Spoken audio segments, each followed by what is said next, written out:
toqatimiz ko'tarmaydigan sinovlarni bermagin.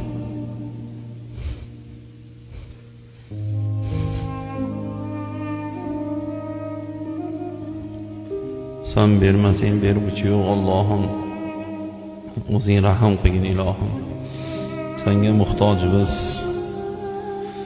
Sen biz mehribon Robbimizsan, bizni xoliqimizsan, sen bizni roziqimizsan. Allohim o'zing rahim qilgin, gunohlarimiz sababli bizni balolantirmagin.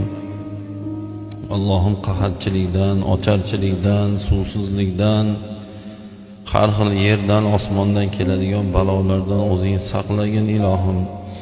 O'zing adashtirmagin, senga doim tavba qilamiz. Tavbalarimizni qabul qilgin. O'zing Qur'onda ana tavvobur rohim degansan, men mehribonman, tavbalarni qabul qilaman degansan. O'zing rahim qilgin. O'zing tavbalarimizni qabul qilgin ilohim.